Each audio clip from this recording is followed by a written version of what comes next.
Ho waka e mea. Malo sisi. Tā peke na mua whioi aro ma whai. E ngahi mea ko tō wau ko tō pēo e kōko e ka māpaupo ki nā whauka kai peke a whiona. Iyo. Ke ka wahola mani. Ma loto peke te koe. Sei tau lalo a whiona la noa pe ho wha. Ke whai o nā tata. Iyo eke. O mi hāle lei. Ko hui ko te ua whai ke ka whalau. A hota mai o iki a pōpō mena eki.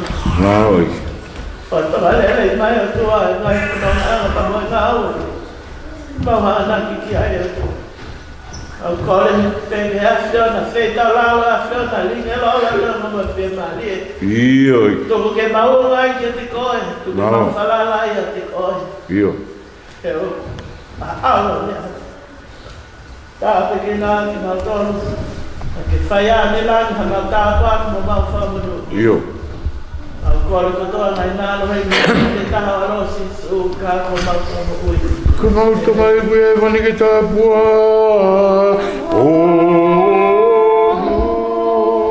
Wapa. E au mai ho. Mure ki whae e winare mamani o.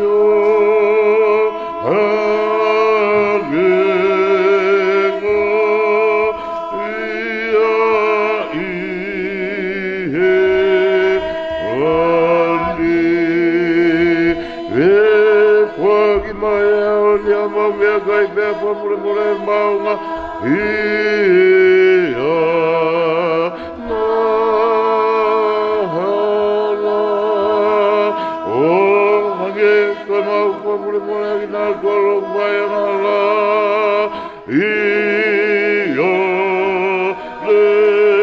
leke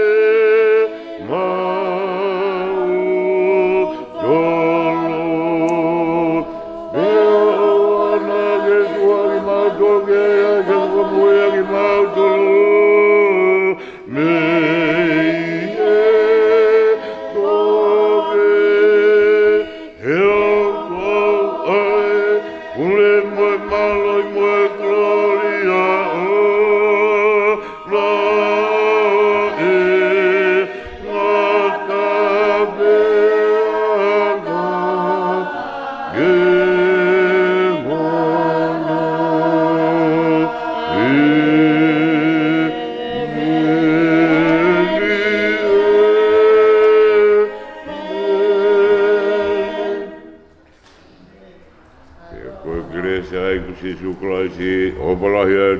mai ke o ima lau mare mare oni e no ko aho ofa lau mare o ofa a behe ke te ki mau doloni ualolo he pare tapuni o na hiri kai whai pio tangata amen malo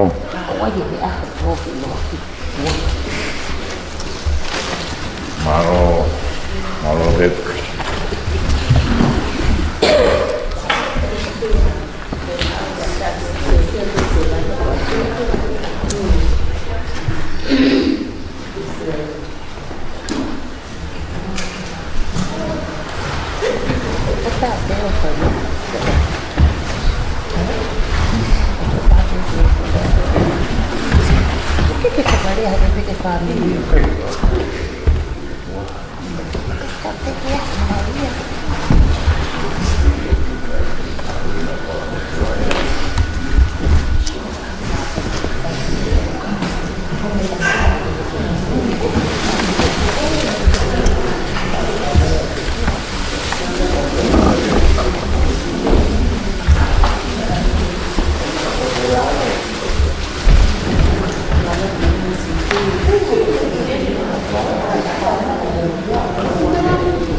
For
these people here, that's your over here. Here we go. No, you guys sit, those two things. Kapag yung okay to, tangay ko hay ko ofa si fine na. Ko pa ni mga Jipa.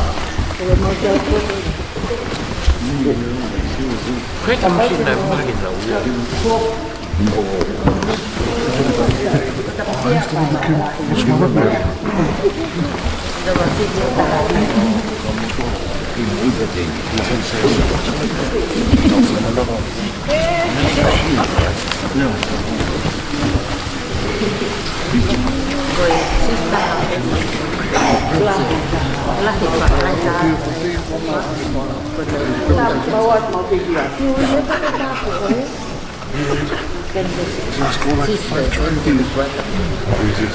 And the one who put a lot of open shelter? Yes,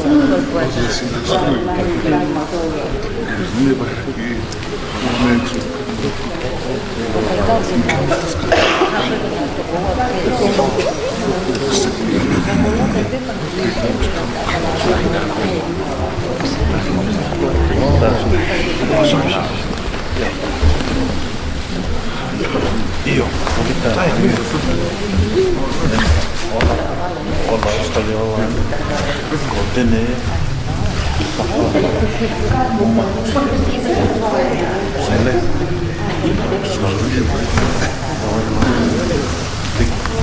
Ai, ai.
Onehunga Masih untuk tapun. Tapi kalau kita berdua, mahu mahu matapun. Matapun dia fahu. Kamau berdoa. Tapi dia pergi kau formal lah ya.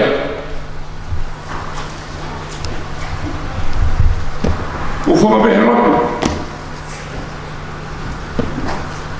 Pada itu umoni. Tangan tak ikut ni ketomai.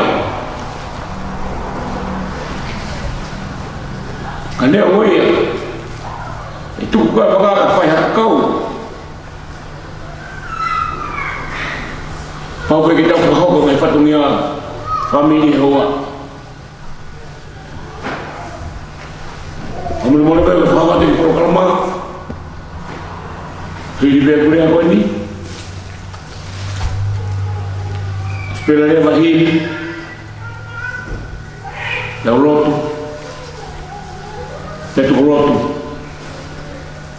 nak kerja sebenarnya sih.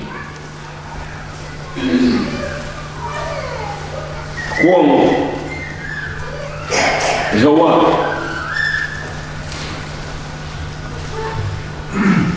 masih matang tak family. Aku tahu kau mau tulis lah balik, fakau kefatanya. Mula-mula dia, family ni kau boleh tahu fatungnya sialan, cuma fakau kau. Ngatangan ni kita, wow sih, tahu hiu.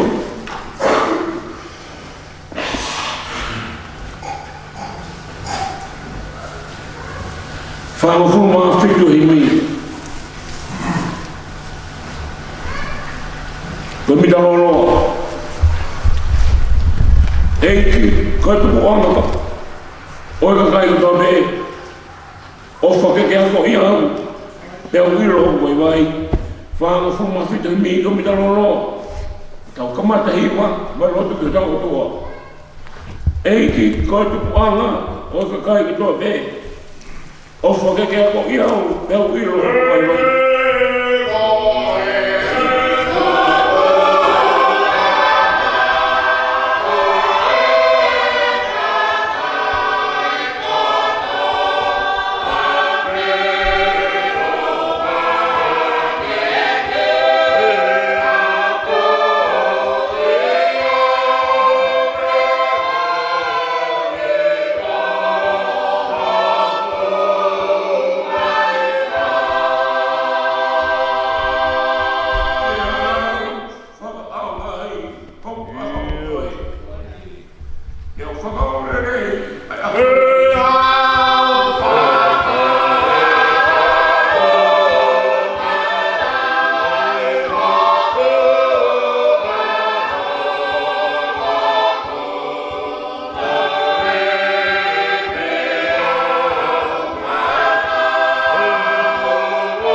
I mama I loni. Mea mai ka pe te tai.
Tua ko langi, ya mai mama ko mau ia. Ko mafi uta e whalaua. Ko mafi uta e liua ia. O ku ke whakalewelewa, e unimesi o ko mau ia. E whakaha, e ngai langi ho nau. Ha hea da, ai ngau ho ni maa. Whakawhetai ho mau maare ki ho whio. O mi, a e whia whakakolo ka tika mātoro. Neo, na talaki me ka matanga. Ka koke whakahoko, o hange koe ko mamata ki ai. Mau kore whakamoremore lahi ati ka te koe ai Sihova. Whakamoremore e mau ai tono lohi mama ko mau iai. Ka ki tataki pia ki mau tono, I hala ku tonu. Ke mau fō atu he hala, ki he kolo koe e kakai. Malama mau aho, malama mau kaimi. Neo, o maafu mawhiheni, mau kātau mai ke mau e whare kaimi. Ko hai ke le tae e tere ia. E koe tūtū ni e maafu. Ofa Kulitapa ini. Une whakatata e family. A e siasi. Kau mai kakai e Fonua. I mau kau hiki ha pawhetai. Whakamaro. Ko whakaheke ni whulau. Mei taimi ki tāniti. Tamai o kahangat mo kore ki ate koe. O mona ki tuki mautonu e mau he. Tahui mea ki mautonu a mahi alofa. Kei tūharo aki ho whai whakamou I ho maula taratonga. Koe loto ko mau whaini. O kukai au ngai a ki hepe ki au.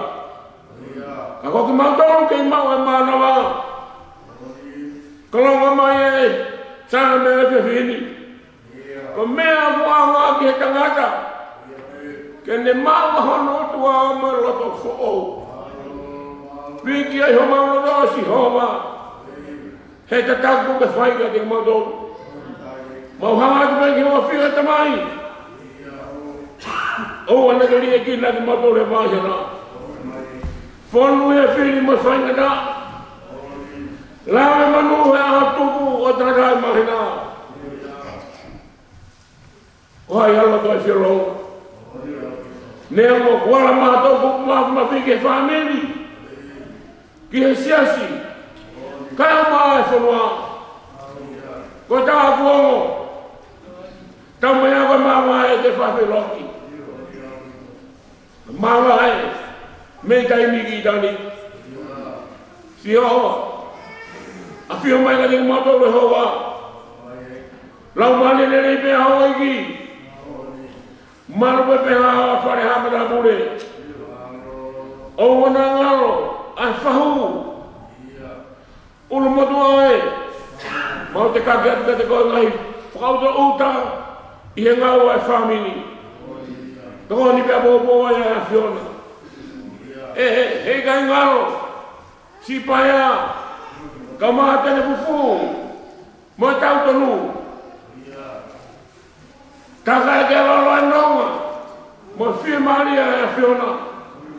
O tau mo mai mai tangata. Tamai ma no hawa. Te ka ke te ma me han ko to ke te koi. He ko ko mo amana lei. Ko ko ho ma fula anga. Ke ma u nga to be ka te koi. O funga mo mai pai. Mau hanga mo ko ke te koi. Ai afia po. O na mama. Tatak ki pa malu ya ke mau dol. Fai ai ho mau te ui. Fai ai fe ko aki. Ke mau mo iro. Ko na fa tu ko ani o fai. Hiki te ni me ko mau fai. Ta mai e pe kia. Ko halai. Family. Ko halai. Tak kita hata teu hono hala. Ikai ko ya. Ko no foni. Ala mai mate. Ko ni lava ai. Tamai mau talat mo ko ke ko ai. O wana ngalo si fai ka o e kai ngalo tuni. Tataki mo taui ai fana wa ya Fiona. Fai a feo e po mo ai. A fe taula ro ka ja ke ro.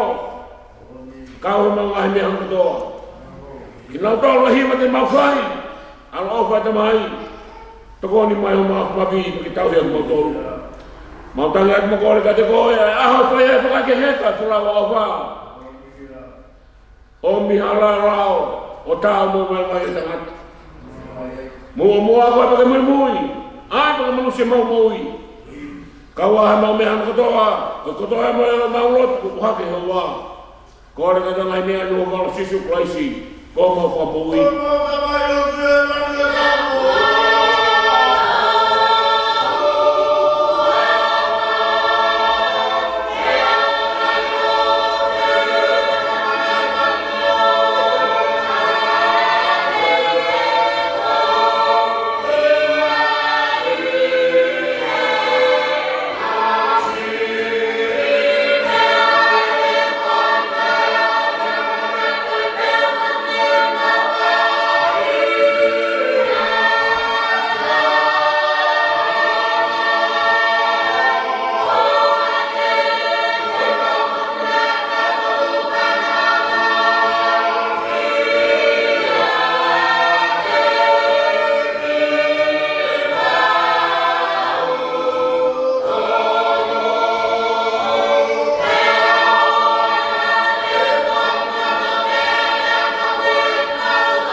Kia te tau tō koto apea, e wana hiri, kai whai peo tai ngata. Amen. Malobi.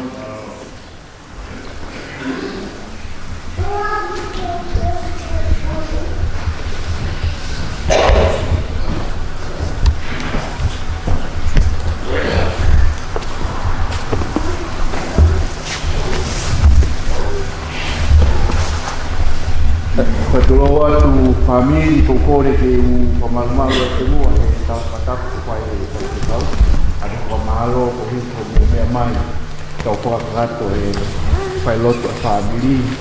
te fini at fok mo e pamalo ki fai te kau e me lalo mai o neongo e taha ki tau tōru o whakakato e whatomia ko ia ko e tau tūtū ni tau hoko atu pe e tau whakawhiao o au kia taini ne maia e siasi o whahe hafu ai walu o pai e nau pai lotu e hoko tai pe e tau pawhiao ki he ea ki hongo pui tau tālani tau tūtū ni he osi whai lotu a siasi ka ki mea whakaosi te ko kore atu ko tau tōru ko kore atu ki tau alu ki tawha atu koe kore mai siasi ua e nau hiwa pa he mo nau wifi o ke nau o mai ka ko tū ko he tai nini e ngari e toko lahi ko ia ko kore atu ka pau e ke tau whanau ka pau e toko lahi mai ko moutou ko e lava o tangutu pilalo o mia ma tangutu pilalo ka o ka ngā maari te kakai ko ia pia ki taratu tūni e tau hau ko atu ai e tau ngai whatongia ko toa pe o au kia pongpongi ia nai a malo ki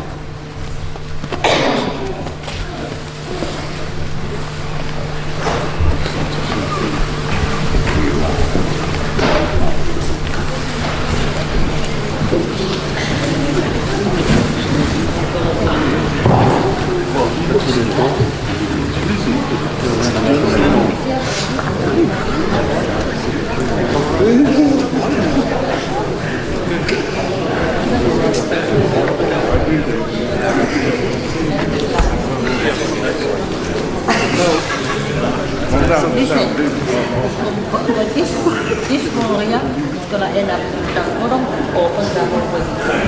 Yeah? Like this is not the white guy to eat this and the Korea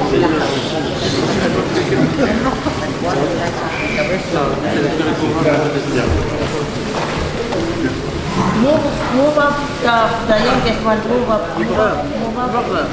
August. All the way, a little bit more. Yeah, enough.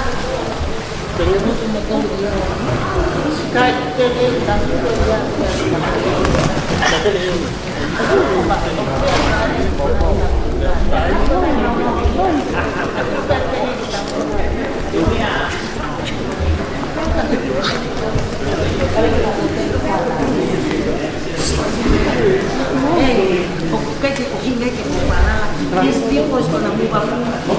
It is. Got it? Kapag mo feel na mo fala na kita wo, yes.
Oh,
You can make a blankets.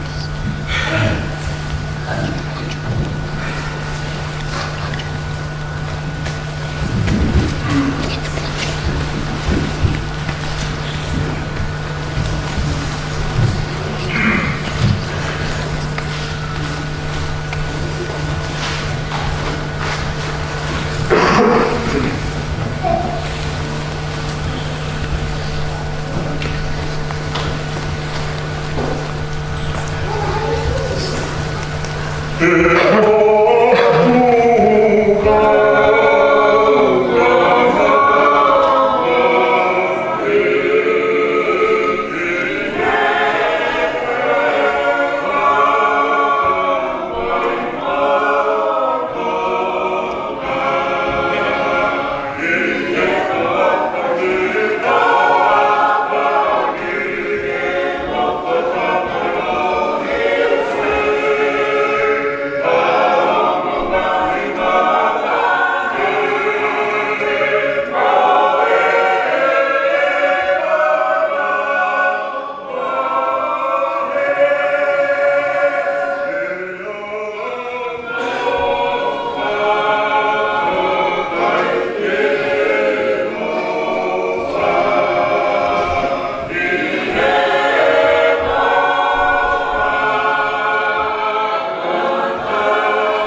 Wah.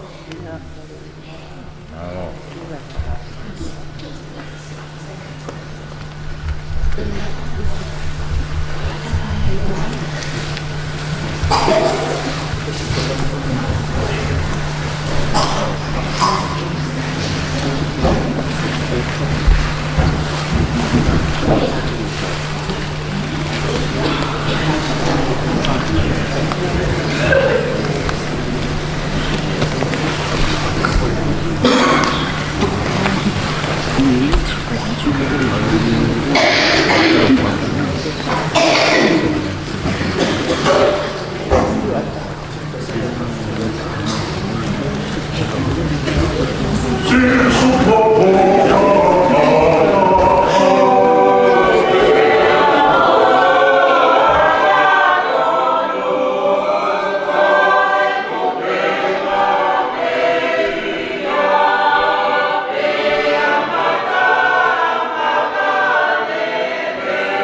daulot. Ale mai lau mari o tataki ki mautolu he fia whakolo o miai hanoa mo fie mari i he whanau mo e whamiri hono kotoa. E gie u mau tau tapa ki te tau ngā o te mo e awhina. I hua whawa sisu ka ko mau whawa mokui. Amen. Wholofolahi me kamataki. Pailotu e pepiniko e nima ngau whanga fulma nima whanima himi Karistiane, Owa, e loto sii, neongo ho mo'ua, he fu mamahini, tau ho loto lahi, tupo i fia, e sādai pea, sādai te ki waia.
Pāpea he tau rea son me kon whakaho e aho ni. Walunga fulu e ngā sāme. Ulua hiki he whitu. E hiki mea i he taha whitu. Ano taha hiwa. Sāme walunga. Ulua ki he whitu. Taha whitu ki he taha hi. Te on whakarea. A koe. Koe tau hi o Israeli. Ke whanonga mai. A koe o hutaki a sio sifa hangeha whangasipi. A koe o buke a fio a yango selupi mi ke ulo mai. I he ao o i wharemi mo pensimani mo manase o i o i ho fuku i vi o haku mo mau whakaake. Liliu ki mau tolu Elohimi te tuke ulo mai ho fofonga ka mau mohui ai. E Sihova Elohim sa paoti ko futu ho okoho ke whai lotu aho kakai. Ko ke angelo i mata ma nau mea kai te ke whaka inu lo i mata i haipo kulahi. Ko ke tuutuni ki mautolu ko e toi mea ki ai nofu Fonua ai. Pea kuluma noa be e o mo ngā whiri. Liliu ki mautolu Elohimi sa paoti e pea tuku ke ulo mai ho fofonga ka mau mohui ai. Vista hafitu ke ungi e anima ai tangata i o tomata u ai foha o tangata de ke ngau hi ke malo hi ma au be i kai te mau hiki pa me he afiona e whakaake a ki mau tolu mua e te mau tau tapa ki ho hua wha li liu ki mau tolu e Sihova Elohim sa baoti tuku ke ulo mai o fofonga ka mau mohui ai. Tānge au e kimi te tau toi hiwa.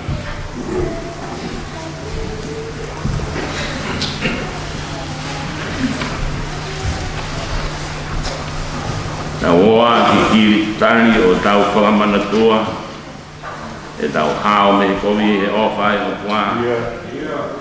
E ao e maka sori atu. O ku whai fufu na ki pe ai pule ai o tua. Koe fu misteri a tau me mua i mua. O kune kofua ki a he ao pouri whau. Mene heka he a whaa mo haga e pe au.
mai kamata ho e wele ai pulo mai be asi ono ko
Belulahi Moalareho Tapa Muhammad Abur Pada Fogheni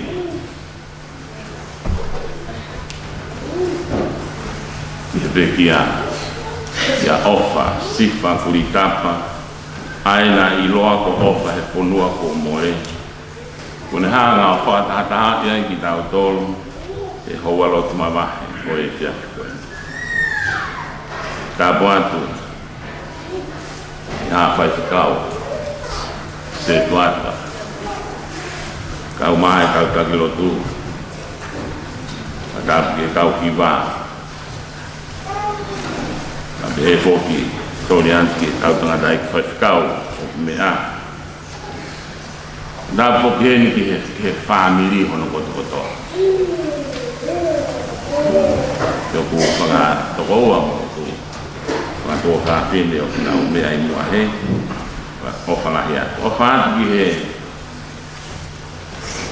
tahu, jadi fok he ulmutu ay family. Ada mau mohoko ay pengamali, om maaf just going, fayai atau family. Tobe ay sami ay ahoni, fay meyai. Vai o mari ya mau pe tai no ko vai ai hangahi whakalau to henga same ya oku ne hanga o me nga whakau ai whau ko e tangata whau tohi ai ngahi lotu o o kune whai te atoi liu ia o ai ke hiwa, he kau hiwa. Pea te nofo pe me he loki koe o whanongo mai ke he maria e hiwa. Pea u manatu i ai, whamanatu mai e se tuata. Koe pure hiwa e, ai kainga tu. Pea huongo mawahe pe ai maria o hiwa. Toi be mo ngahi leo fo o mo leo pakihia ko ilo mahalo be vai ma se asikehe. E bo osianga we ke kau hiwa mari a o hanga ba ko ni asi ko ngahi pakihi ngai leo ta ha ko ilo be te ai mo kau hiwa. Ba ko ofala ya. Ko uhi ko dai no ko no foi ai fa same o fanga toa mo no lau mai e taimi ne lot wai ke o tua o ko ikai ke to ai ha me ai ai fa puri puri te ba mo mana to ibe ai nga i fa o kele hila ai na si ka wai tan dai fa ka se amano ro o wai nga hai konga o ku kat te wai nga hai konga o tana ki mai e fa o nga hai fa ma ko ya. But I'm going to lot to I don't have to same. Or we guy get to Afu. Or we guy get to a puri puri. That going for 4 I met a do be. I feel a hono otua. The Tahaya Mari, my fuck for 4 time, the knock white loud. I follow a lot in a Same Maria without Inasia. Lava Bea. O whaawai e ngahi hiwa, ke hiwa e ngahi saione. Porque same koe ni, ke same ia ai kore to koni, ai kakai o e koro, pe koe community, i he otua, ke to koni mai. Taimi nihi uku, te whaafanogo ke ngahi lotu, ya mafana e o tahalo tu kane kore e ai ke o tua ai ngahi me ai o ku whakaori ke te whanongo te whaatafuru i ai au he ku koa i whalotu fie matamua koe kore ke whakamu ui tapu mo whakatapu ai mau kai koure ke reka ka mo kau mau mahaki hui he te kiai ke lava e mau ngā ue. O kui kai ke pehea e ku whakakau kau. O e ku whakakau kau, ko hoku whatongi a ke ave, ai mea au i hoku lotomo, lau mai o ave ki he otua. Ko hono tarimu, hono tae tari, koe me ai ai otua. Ka koe ngā whatongi a le vaia, o koe lau ai wholofola ai o tua. Whai ai ai whakalau loto. Pea awe ki ai mo e te tokanga. Koe kore nai whai koe ni. Whauhiwa e sa whe. Nā ne kore, pa nā ne ngāwe aki, ai whoirea koe tau. I vesi ulaki pe a koe, koe tauki o Israeli. Koe kamatai hono foto utuku o ngahi rea, whakahiki mo e whakalangi pe, ko hono whakamatangai o e tokotaha o whaigai a e te lotu. Pea koe ne hanga e o whakamatangai pe he uratu reisi, koe tangata tauki hono otua. Pea hua whi whia matamua, whanongo mai. Whanongo mai. I hoku reo. Pe uncut version ia, o whakakau pe koe lotu, o koe tōlo toi, o māpu hoi ki he otua, ke whakafofongai ai kakai he kolo, ai nau whakaamke to koni mai, ai otua ke te nau tōlo. Koe hānu i ngā, ko hi kono tāpalasia ki nau tōlo e Asiria. Tāpalasia ki nau tōlo e Papilon. Te ngahi tau tapa he on behalf of his people ke whanongo mai o tua ofai he whai ai o reo me tau tapa o ikai ke hange koe tau ngahi mea ni o sange koe ai tala tūtu ni ia tō mai ki tō eke atu e tō tā koe kaka tau putu nai tala whai tai mea koe o kutai ke iaha no whakautua ana tapu mai whatapu kuongo re reipe ia ka koe whainga mahaki o tō si he tai mini ko selective hearing o ku wai pe mea ia ku tari hono te ringa ke whanongo le hu fia mai ko ia bea mea ka kai ko ia kai ke kakato ia ko uhi he kune toi whakawhihu ia ko mea kanana e tawa ane whia te apu kore mo i tau tapa e lotu ko imi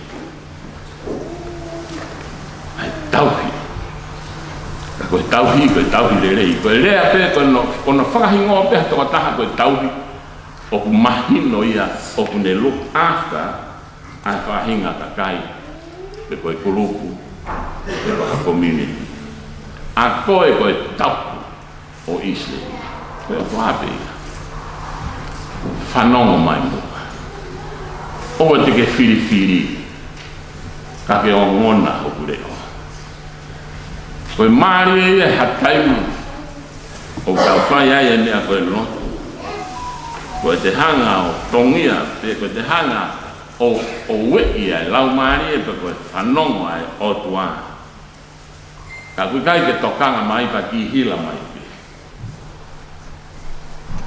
e daimbo o ku hila iai e o tua ki tau toru o kai haasi ene o ki si o pe ke tokanga pa si o ke heia ka kune o stoka ngai ia o ku pehea e whakaamu urati ki he tauhi ke ne whanongo mai ua o toi o atu mai whoirea koe taki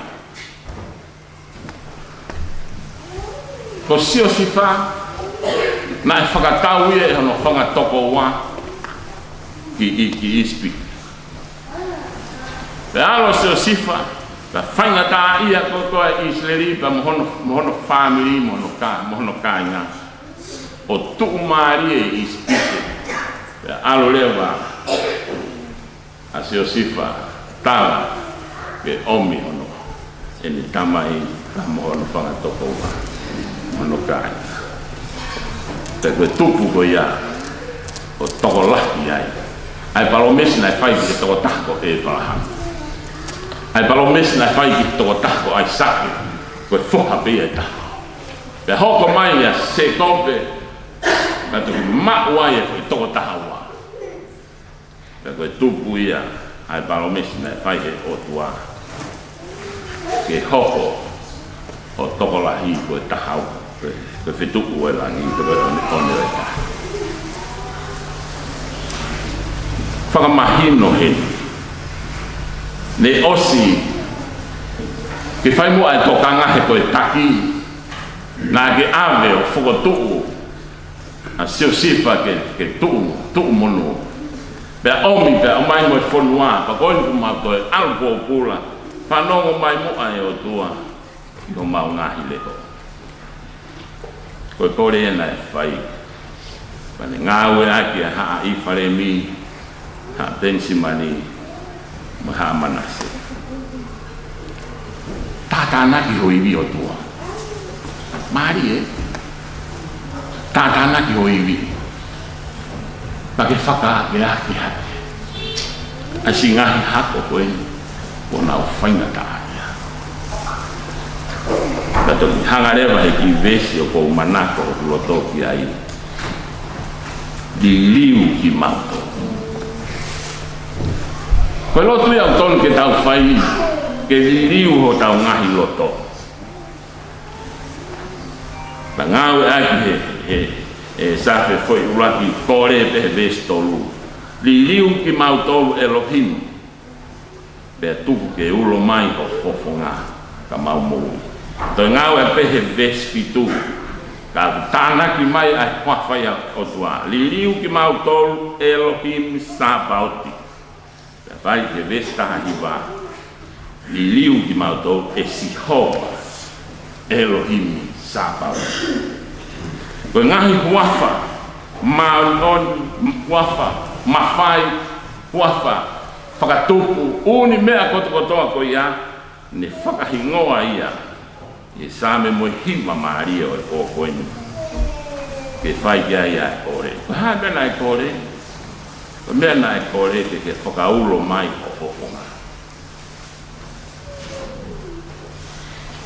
ko wiro pe ko e tau heni he fia fili ko e more e tamai o eiki taka tamai eiki ofa tau vea pe mo no hingoa e ne ofa mo e mataka ainga mate aki e ngā wai siasi a pia lau vea e ongo maari e mamahe pe a hape o e sayoni e pō koe ni e koe pure hiwa ini e siasi e tamai o eiki whaito oni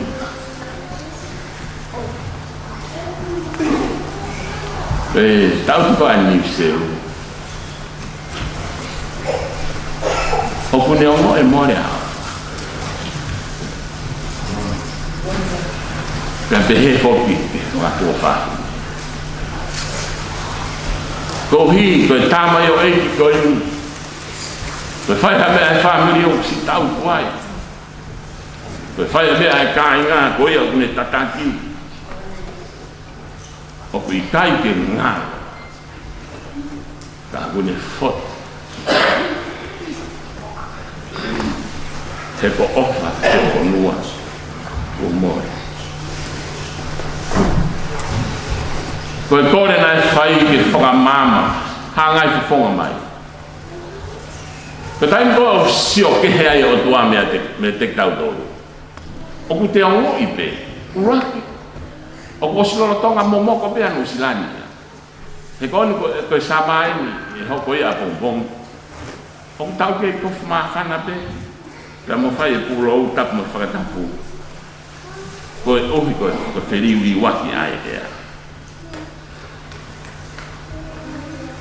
ka koe taimi au toi ongo lahi ai e momoko he taimi o ku more ai koto o whanga koe more ko ia o ku whakapopo uri whakamatanga ai whakatanga noa o ku hange ai taimi o ku sio ke hea o tua mea ki tāka ua Fonua loto e moku i o ku momoko teiru hoko e rea ia koe kota tae ofa ka koe taimi koe o fofonga mai o tua o hange ko no korea e fia koe ni hangai fofonga mai ki whakapo uri tuu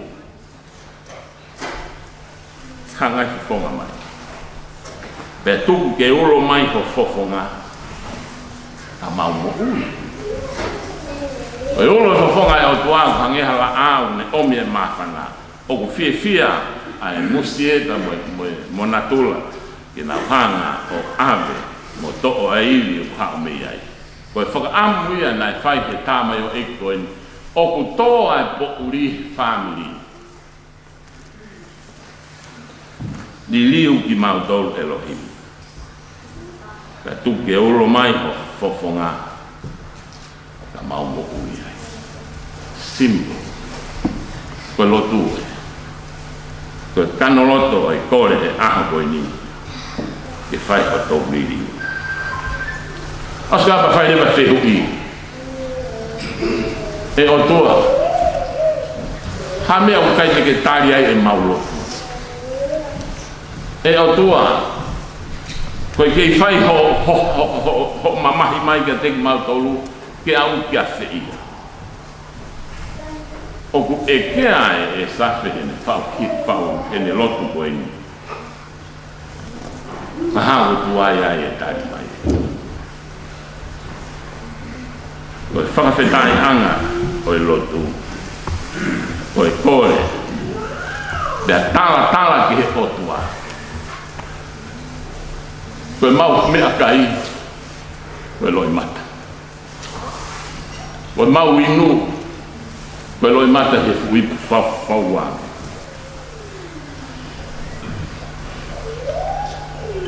Ka ke hanga i te whonga mai. liu mua o tua hor finana pe ko to ai da lo mua kana ki atu ki ai hono tu o wa ves fitu liu ki mau tolu Elohim Sabaoth pe tu ke ulo mai ho fofo pe ko faka osia I kore o mahino bea ke te mau tolu ko tangata o kui ho aufnema ho o mea whakatupu o tum ki mau tolu ho ngawe so why are you not listening to us ka hame au ke whai ai ho sio ke le ko tole si hoa Elohim Sabaoth a iwi mawhai o whakatupu a iwi lahi a maa oni ange whau liu ki mauto te tuku ke ulo mai o fofonga a mau mohu ia koe whakaamu e fiasi koe ni ke ulo mai e fofonga o e otua ke mamangia si ngahi loto whakapo uri tamo e whakatapu I he ui maa oni o e ahto ka tu ke tau mawai hanonga mo a whia maari ko e uhide ke hoko ata e tau o e mea whatu ko ai totua ni maono whito e imi ke tau hiwa te atari mai e tau sisu ko ha mai e ko e kuma sani te ko hoku loto ko to o I whakapofa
Porque ofa mai nai ke te kuma.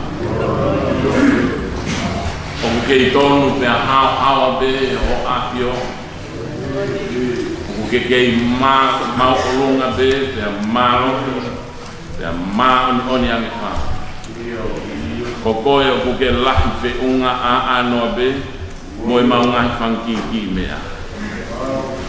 Koe whakawhitai angai ai pō koen o to o e whaingata ia ke nau mao a haononga. Koe hara ko papa ko tō whaia ho alo ko sisu kalaisi.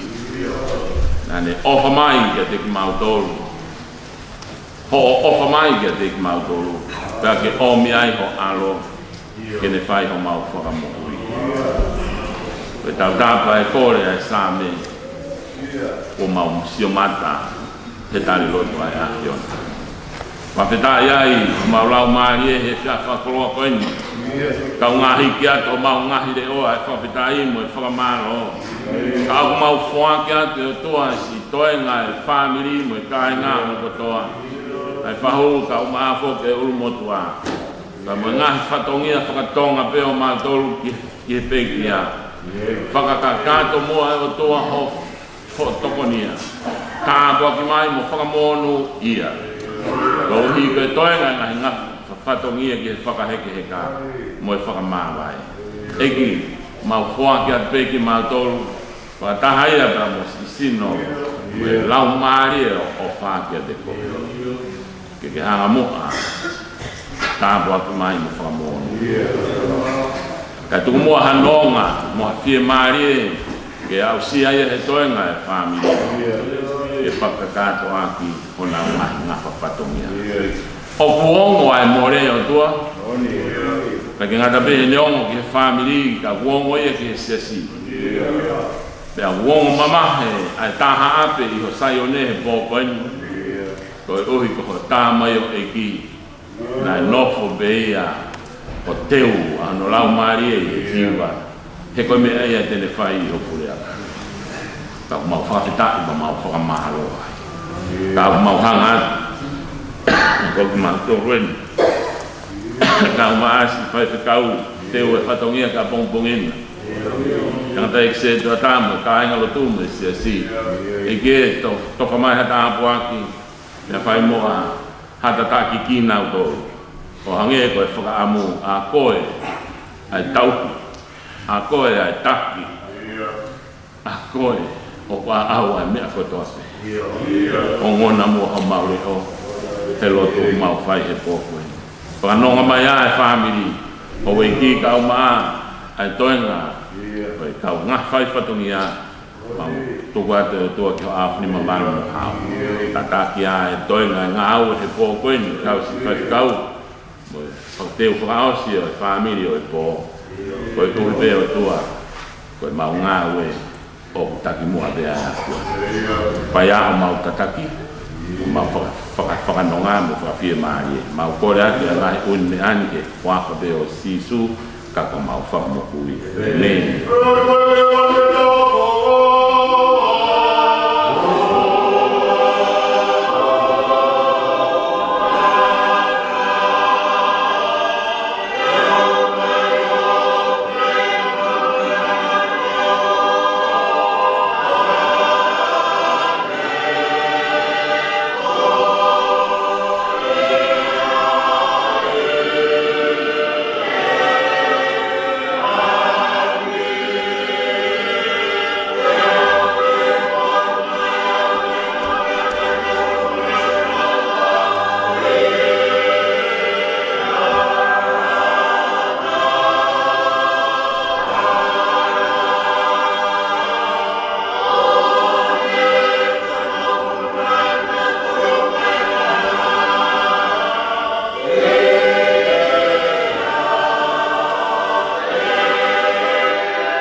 pehin koe ni.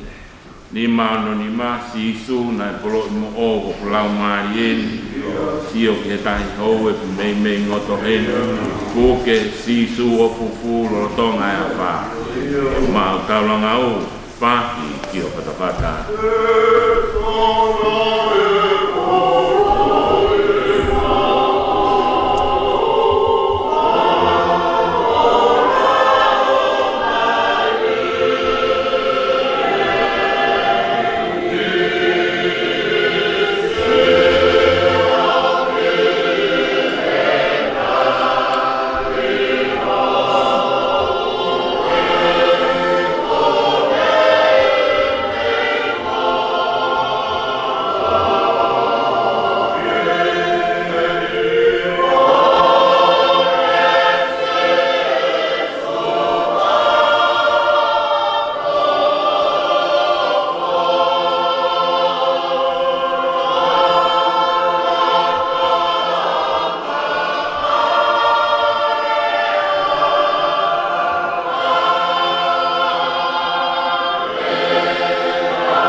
Tapu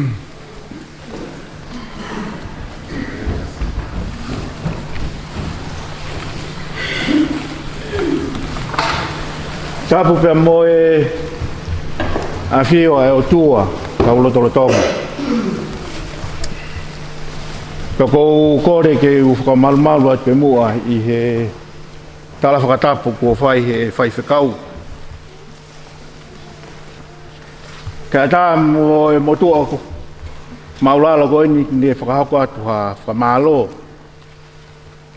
wa tau tutuni. Tau fia ko tō pē, koe hanga e ofa whakatata I tau tōru I he pōkoi ni. Hange koe mea na e mea kia e whai whekau, nea o ngō whai whakataha koe mamahi. Ka koe lai hange koe te kou whokotua pēo whanonga ke lau e ngahi ngāu I le rei ai tamai o eiko e ni. Ta koe mea pēna hao koe whakaukau, a musia ofa ia. Ko mahino no hala. O te whakamalo I whai whekau. Whakamalo ko hi ko mea mai o hoko koe waikau ake whamiri he whiafkoe ni. O whatwoki ki he kau ngā whai whekau sea malolo, te eke whai whekau pure o Saione, o mo mea mai, I kai ngata pe aiga koe siasi o ofa ya ofa, na ofa ya ofa. Ai siasi o Onehunga. Ko malo atu ki he se tuata. Ko malo atu ki he kauhiwa. Ko malo atu ki he taki kalasi aho. Ko malo atu ko hi ko mou ngahi lotu kotoa pe. Mo hae ngahi whatongia ni mou lave mai ai. Hoko ia koe whanonga, he taimi whai ngata ai whaamiri koe. Ko tawange pe ki he toa mafi, ke neo atu. A ngahi iwi ko hiko ngahi whatongia ko tō pe, o hanga mai ki mei mua I siasi.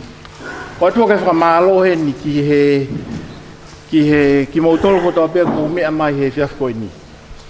Tau kau ngā maalari, pea mo whae tau manatu merie ke tamai o eki koe ni. Kai ngata pea ika kua te ki whamalo maulalo koe ni ki le teli pepe ka salote. Ko mo mea mai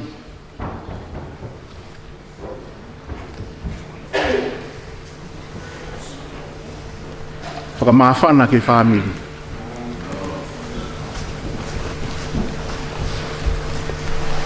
Koe tau tūtūni ke he pōni au peheni. Koe tau whailot whakaosi e ka mata e hongo furu. Koe ne hiri pe ai ki rea whamalo koe ni, pe hoko atu pe e tau whakawhiao ki he pekia. Koe ne hoko pe hongo furu, pe whaerewa e tau whailot whakaosi. Rai ngai whatongia te a pongpongi, whanga mea pongpongi. I ka ngata pe ai, ta huat pe whakatui.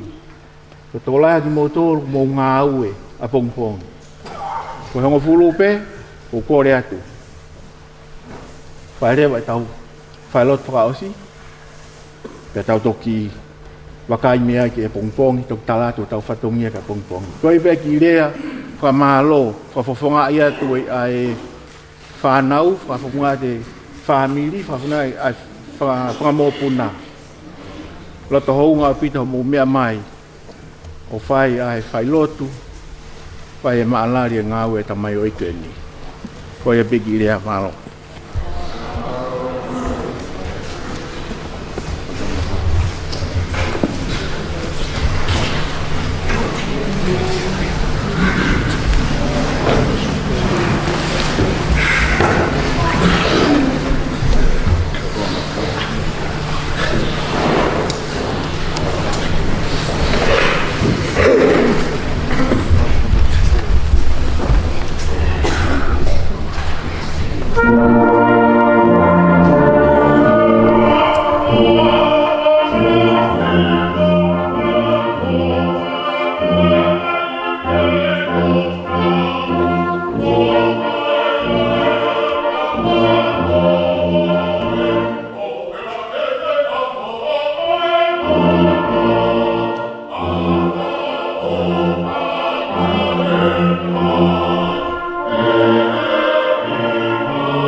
Ai e pi oke ia te motor a mo wako ia te a. Ko whaakata, mo ana whaakatu.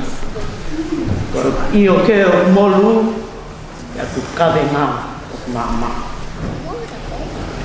Ko e ves ko e ni, nā ku māta ia, i he arunga mo ui, ai sewaniti o toka. Patapu ke a whio e o tua.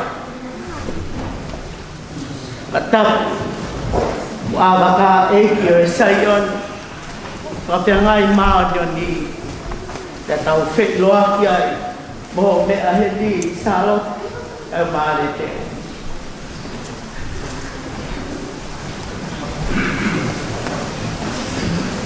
Patapu ki he tata eiki whaitikau nai o onai i nasi. O e taki mua lotu e pōni. Kau kore mua ke hūwhanga atu e tala whakatapu ni a whaki kakato.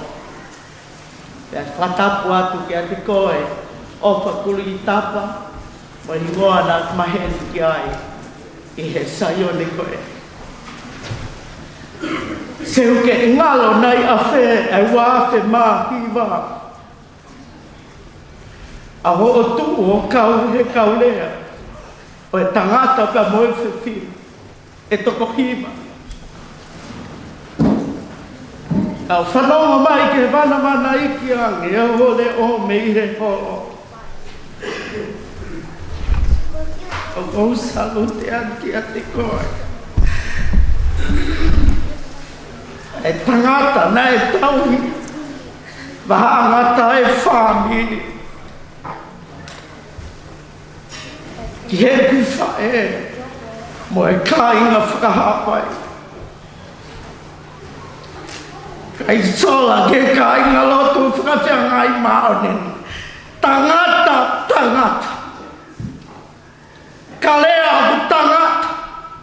Ka katoa whatongia aku tangata. Tangata, tangata. O whamalo atu a pito ki hango kauhima. Koe alunga pe ia, o tau o whaanga koe ni kono manaka. Nā e tāta i taha, e mamata ke hono whatongia. Nā ne kumuni lotoa koe purehima e siasi. Ke ne riaki hono whatongia. Kai te uofo he alunga whalanglani o toa. O e whia whini, he nā te ngā weia he vanu, lo tonga ho a ewa mo ui i māmani. O lunga fie, o lunga, he mesia e o tua, he taumaia e whai ofa o tua, me he whakalongo pē. Kana aku mamata, whakoutua, ki ho whakasino, ta ke aaua ho mo ui, i ho tangata i lo tō, o mai o tāpua ki i aki, ai kau ngā whanonga tui. Ko Kulitapa, mea behi siasi, tangata whakaapa-apa. Ka lea whakaapa. Whakone ki mo ui ai behi. Lere atu he kamatahanga o e tauni. O ngona pē, ai whakatoho laa. Pea ave ku mana tū, ki he wheohi anga alonga. Mo e nau wheohi, pea mo e se tuata e kāinga lotu, ai nei whakatuu aki, he tahiwa whitu nima. E sai atu i pulotu, e mo sio a mori atu i tupou. Whanonga mai, au e tangata iki, ne to'o whatongia, Sevani te o tua whano whai whika. Ne tau he whihoi anga alonga. Taha e ni he pouturiki o e whihoi anga goia. Ko sisu, ma e tangata tui, ma e siu, mo e sendai le foki. Mo o mu a e tangata koe ni, he whakaului sipi o fou he whihoi anga alonga. Wahe ai hon au kautaki, pena e kau ai a o Kulitapa. Pea whai whatongia i he ne kuluku, ai motua ko takai whala ki ai, a sio sipa e moala ahlelei. Ko whanonga he taimilahi he telefoni, ai ne tokanga ki hono whatongia. Pako ne ui ange, tataki mea, tamani. Whanonga tau ke taki paanga ko ia, taki paanga lahi ia. Osi e na tala noa, lelei pēr ke ngau e bea sio sipe taim ko ia, whahoho nau whatongia, kana nau tauhima, ai whakawhewhei lau lau, o e whiaftu site, o e whakahekaheka ui ke lotu tau whao, ko tui pē, o kei to'o whatongia pēpē, ai whihoi anga alonga. Toi au kia whoi taimi, liunga ua, e ne tānge, kia sipa. Koi whoi pulu koe ni, ta toi taki mea. Tangata, tangata! Nā kulawei a e me mo'ui ke ofa. Whie lau he kono hingoa ia, ko ofa. Ofa he Fonua kua more. Hingoa ia. Nai ai kakala kia te ia whakamata pūri. Pea o kui kai pūri a ene mo'ui. Tangata manako hifo ki lau. O lama pe hifo he keresi. Ene rea whau-whaua me he mo'ui. Ofa. O whamalo lahi atau ki kia ti koe. Nā blawe. Ai tō taua e sei ni. Ka i o ofa. Tua whewhine he kāinga whakahapai. Nā blawe. A koe ahoni kuke tō. Ne ongo e whemo e tina. I kai lava. E uturi mai e koe ofa. O kune ufi e mea kutoa pere.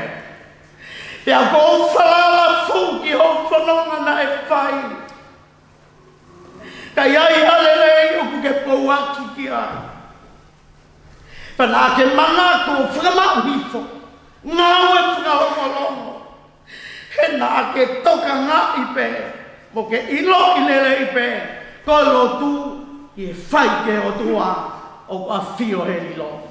Ko e umaaki ke whakasino whatongia. Ke mamata e tangata o whakangatangata.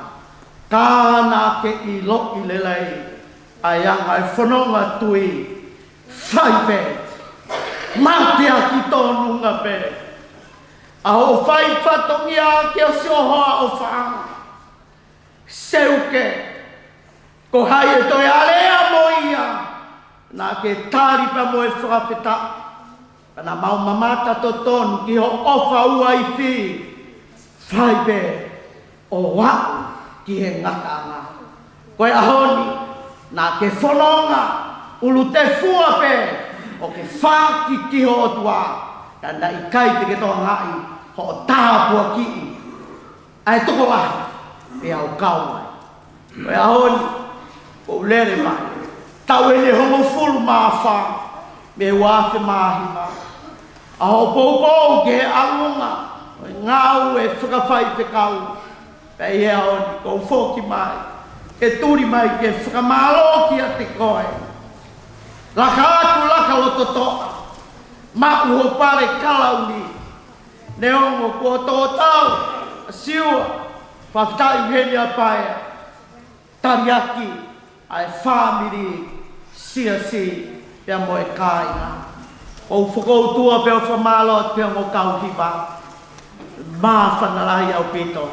ko ne mo ui ai pe ke kau hiva Onehunga mo e au hiva mai whakahe ke he ka aki o tau ofa ngani o kulang lang ia o tua whatawangi ke o tua e ne whakakato atu a ki manat meri e koe ni mo e ofa taki mautol o puna kai uma apaya mo e family mo e tau tonu mo e haapai ko tope toka i he melino ai eiki ofa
Kau ko ora taine solo ko ni agi mo ai ho mausias.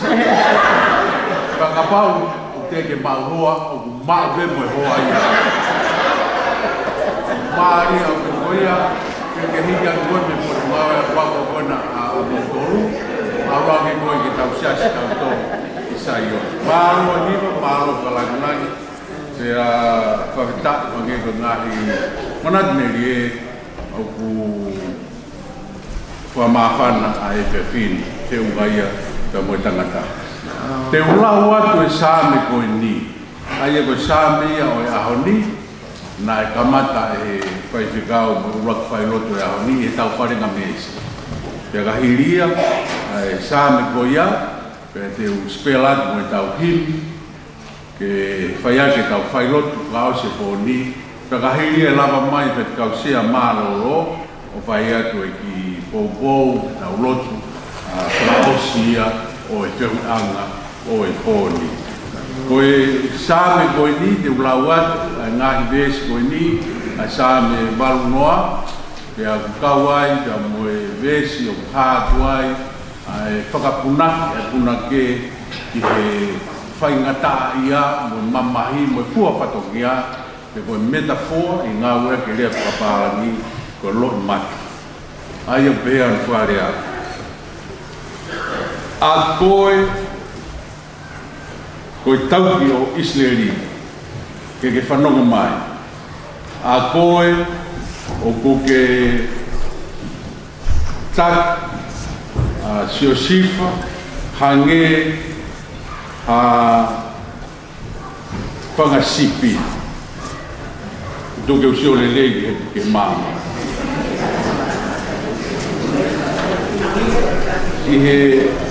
E ao i wharemi mo Pensimani mo Manase. O ioi hafu uiwi o hau mo mau whakaakeaki. Ni riu ki mau tolu Elohimi pe tuku ke ulo mai ho fofo ngā o mau mou iai. E si hova Elohimi sa pauti ko futu ho koku ke whai lotu aho kakai. Ko ke ange lo mata manau mea kai. Pia ke whakainu lo mata i haipula. Tau ngata mea i tolu ngia walu furu maon. O i himi, tau hiwa e ngahi des. Ko i ni, i whakatau kau ka tau peo sāme na kulau atu. Ka tau kau o sia i whangawe. Manatu ke langi o ki takpe. Malolo ia, ko malolo ia, ko langi, tau malolo.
lalo ia, lalo, amaro.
Tua maf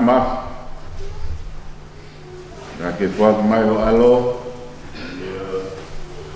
me te kia o iwe mauia ya ne toi tu ki la vai ke pramu mau faktaya ke afiona na gai pai ke koko ke Facebook amai afiona kama do kana ke fuaki mai o alo ke mai no ai o tua o mau inga ke asi lahia o fa lahia o tua au to kana kina ki mau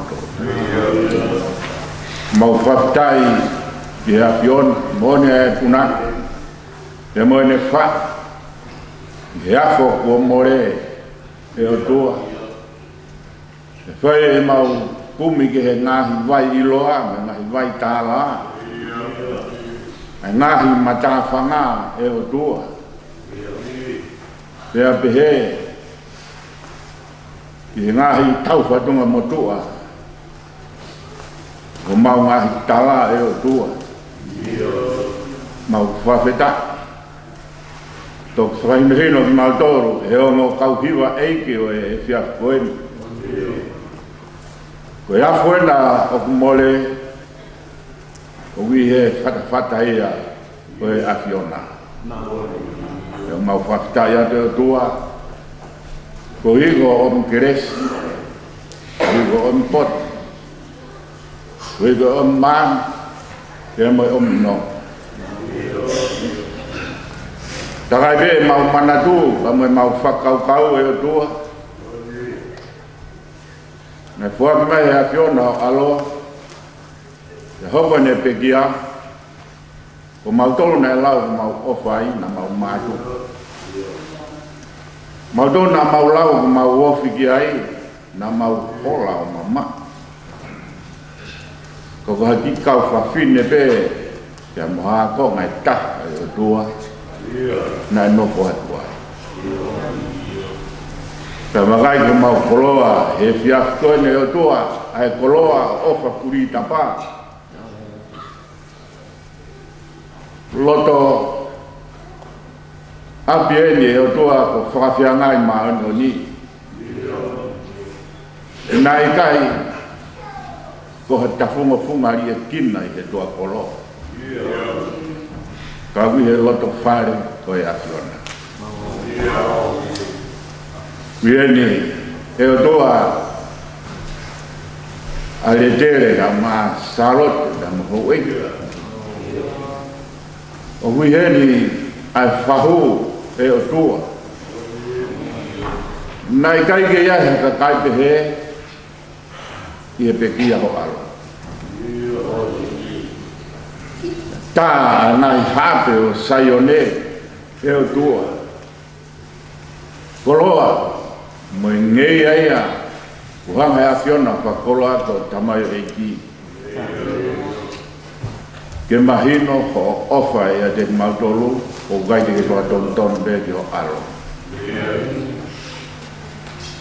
hai nene lau e o tua ai fia me pata a haveru la Te pehe kia tapa e o tua. Mola leo, te amohono patongi a. Na kege ai hakau kawala pehe o tua. I whai goi ai alo oi ako. Ka wieni e whai kaupuri o Sayone. Whai kauhi o wahe loto. Ka ieni ma mo whineik whai kau. Ka mai kau whai kau ma me kau se tuat. Nau lawa mai ko hi ko e mea ngau e ati e asiona ta mai o eikin.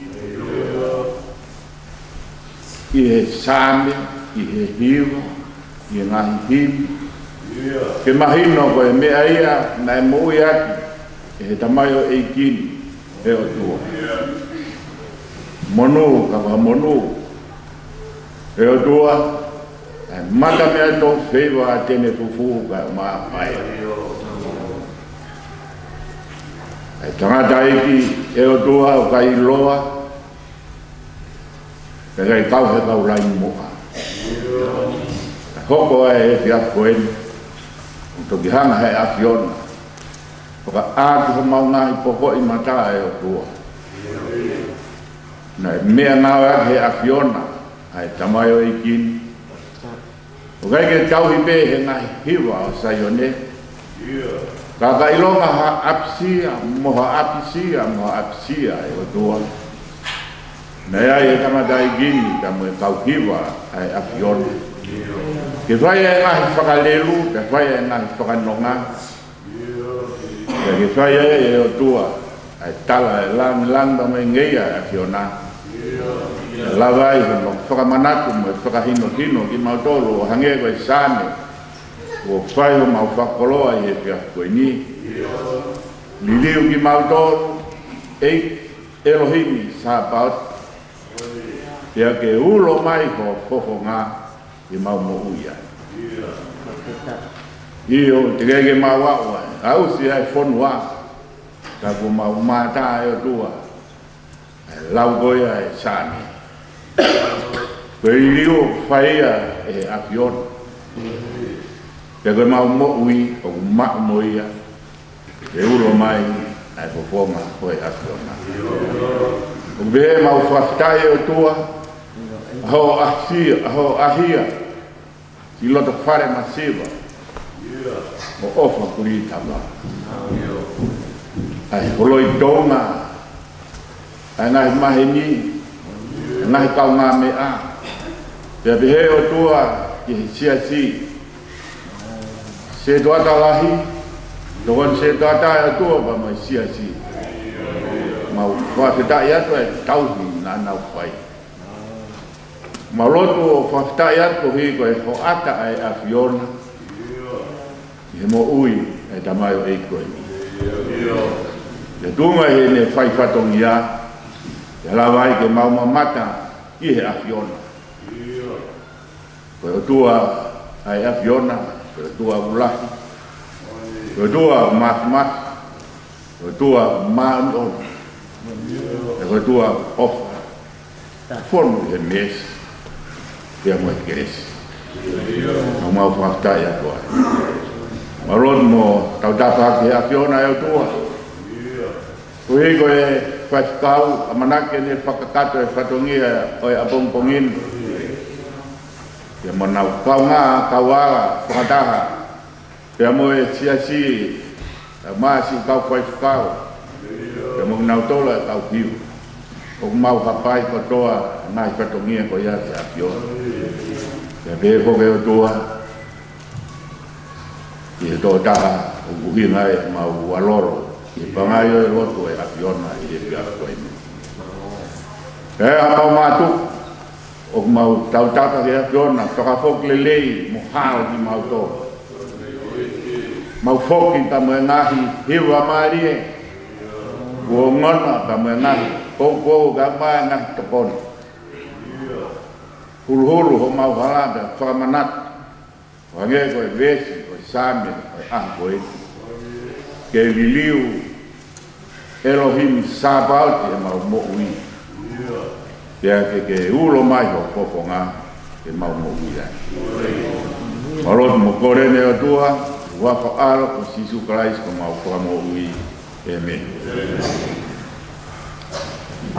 Ko igreja da aqui ko sisu Christ mo pa atua. Yo era mari man ko. Ia tek tau tol ko do be ia ko ta nata. Amen.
Kore ke u whakamaru e te mua he ngahi whakapapa mo e talawatapu na kamata ki e tau lotu whakawhitai e pōni. Ka tā ke whai haki whakamalo. Ato e whakamalo Onehunga ki he whai whakausea malo lo. Pe whoki ki he whai whakau pure o Saione. Whai whakau o Elesri, pa pehe ke whinei whai whakau o Niurini. O kounga ki he whamiri o mō mea mai. E whiawhinu tataki e lotu whawhetai. O whamalo, ko hiko e mō ui e tamai o iko e ni. O tōki ai whamalo ki ho iki. Malo, o mō mea mai o whakalangalangi e mō tua koe ni. Whamalo tōni ki se toata. Ko mo tau hiwa siasina ofa ai ofa Onehunga pe foki ki kau hiwa maari na tau whanongo ai ko fotua pe mui pau pe he mahalo na ki i wawe pe e fotutu ke tau ngata he ta he hongo fulu maari kau hiwa kane ongo ia kua ngahi patongia o tau hanga tia pungpong pe a whakatu i pe ke mo whakatu ma malolo ko hi ko e whakakato tau whatongia pongpong. Ko e tau ki polokalama ki a pongpongi o kuwhai ai whai lotu ai siasi me te tisi o Onehunga he ono whai lotuni. Pea ko kore atu ke whaamiri ke mō mea mai whai tau whai lotu he whitu. Pea tau whai ai pe, osi pe ai whai lotu ka matai mo i whai loaki. Whai ai pe mo i tau whakawhi ao. Ko ne hoko pe, au hio pe ke hoko hango fulu, ku mea mai whai whekau ke whai e lotu whawhetai. O e pe kia, pea ko ne hili pe ko e malanga ko ia he hango fulu, pea whakahikeheka e wholau a ofa Kulitapa i he hili pe e malanga i Waikalaka, i Onehunga ni. Ke tau polokalama ia ko ki a pongpongi. Ko e buata whamalo, ke mō tolu kotoa pē. Mō whia tuku mō taimi, ka mō mea mai, ke tau whai e lotu whawhetai. Whai whamalo, ko i pē ko e tamai o eiko ni, ne tōnga mō ui, pēa mō e ne teu, e ne wheiloa ki ka mohono o tua. Ko ia pē, malo.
Obrigado.